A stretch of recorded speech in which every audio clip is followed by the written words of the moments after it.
भारत का एक बहुत अहम हिस्सा जिसे दशकों तक अस्थिर कहा गया, जहां बंदूकें ज़्यादा दिखीं और सड़कें कम, जहां एफ्स्पा मतलब armed forces special power act एक पहचान बन गया और जिसे मेनलैंड इंडिया से अलग समझा गया।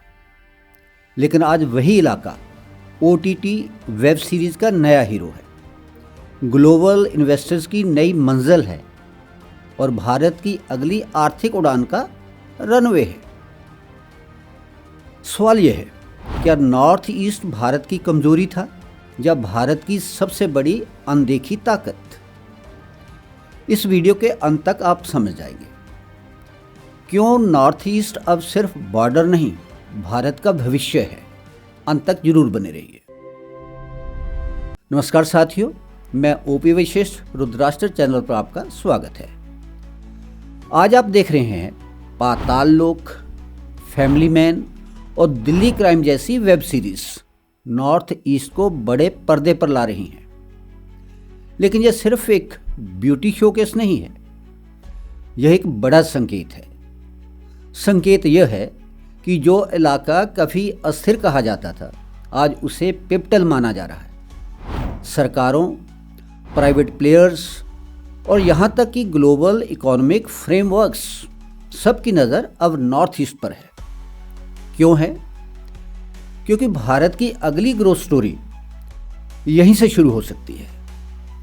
एक समय था इंसर्जेंसी, आपसी जनजातीय संघर्ष, राज्य बनाम ग्रुप्स और अंत में AFSPA इस क्षेत्र की पहचान बन गई थी।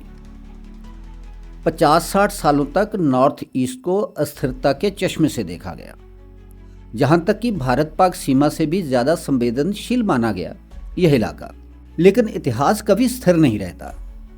धीरे धीरे हालात बदले, AFSPA हटाया गया, पीस अकॉर्ड्स यानी शांति समझौते साइन हुए और फिर आया मणिपुर संकट, जिसने हमें याद दिलाया कि शांति एक प्रक्रिया है, कोई तुरंत फुर्त इवेंट नहीं है। अब आज के नॉर्थ ईस्ट की बात, आंकड़े अपने आप बोलते हैं। आज अगर हम सिर्फ भावनाओं से नहीं, डेटा से देखें तो तस्वीर एकदम बदल चुकी है। भारत की जीडीपी में नॉर्थ ईस्ट का योगदान 3% से बढ़कर 6%, वह भी सिर्फ पिछले 10 सालों में। साक्षरता दर नेशनल एवरेज से भी ज़्यादा, 79 यूनिवर्सिटीज़, 1000 से ज़्यादा कॉलेजेस और 96,000 सेकेंडरी स्कूल्स। यानी यह इलाका सिर्फ ज़मीन नहीं, ह्यूमन कैपिटल भी है। नॉर्थ ईस्ट कोई साधारण इलाका नहीं है, ये भारत की जियोपॉलिटिकल मास्टर की है, क्योंकि ये 7 सिस्टर्स बॉर्डर शेयर करती हैं चीन से, म्यांमार से, बांग्लादेश से, भूटान और नेपाल आदि देशों के साथ। और इसी क्षेत्र में है भारत की सबसे बड़ी कमजोरी और चुनौती भी।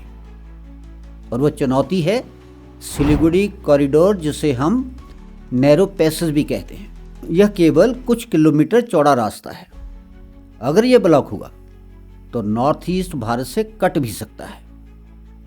और इसी खतरे को समझते हुए भारत ने Kaladan multi modal transport project, India Myanmar Thailand highway, railway, airport और रोड नेटवर्क हर दिशा से ऑप्शन बनाए हैं, क्योंकि आत्मनिर्भर भारत एक रास्ते पर निर्भर नहीं रह सकता।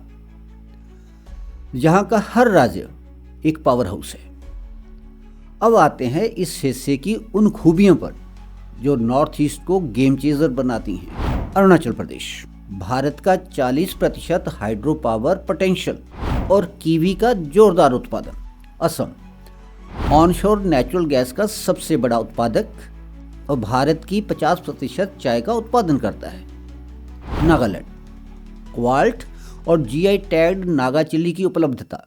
मणिपुर, बांस, जिसे आज ग्रीन गोल्ड कहा जाता है, उसका वह सबसे बड़ा उत्पादक है। त्रिपुरा, भारत की दूसरी सबसे बड़ी रबर इंडस्ट्री और बांग्लादेश के साथ 5 लैंड कस्टम स्टेशन। सिक्किम, इलायची का सबसे बड़ा उत्पादक और 8000 megawatt hydro power generation. Mizoram strawberry और सेकंड लार्जेस्ट फॉरेस्ट कवर है मिजोरम के पास। ये कुछ संयोग नहीं है, यह सिर्फ डाइवर्सिफाइड इकोनॉमिक डिज़ाइन है, सरकार की रणनीति जो सिर्फ वादा नहीं है। पीएम डिवाइन इनिशिएटिव मतलब prime ministers development initiative for north east region, north east development finance corporation, कृषि उड़ान, स्टार्टअप फंडिंग, ऑर्गेनिक एग्रीकल्चर और MSMEs यानी micro small and medium enterprises. 2014 में जहां सिर्फ 9 एयरपोर्ट थे, आज वहां 19 एयरपोर्ट हैं। 75 साल बाद 2022 में पहली गुड्स ट्रेन मणिपुर पहुंची। यह विकास नहीं है, भारत की पिछली सरकारों द्वारा सुधार में की गई अनदेखी की भरपाई है।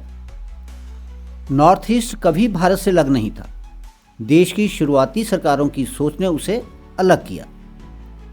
आज मौका सिर्फ निवेश का नहीं, सिर्फ रणनीति का नहीं, बल्कि सम्मान और साझेदारी का है। अगर भारत को अगली तीसरी आर्थिक महाशक्ति बनना है तो नॉर्थ ईस्ट को केंद्र में लाना ही होगा। तो आज के विश्लेषण में इतना ही। इस वीडियो को लाइक और शेयर जरूर करें, रुद्राष्ट्र चैनल को सब्सक्राइब करें।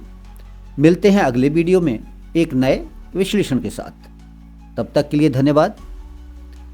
जय हिंद, जय भारत।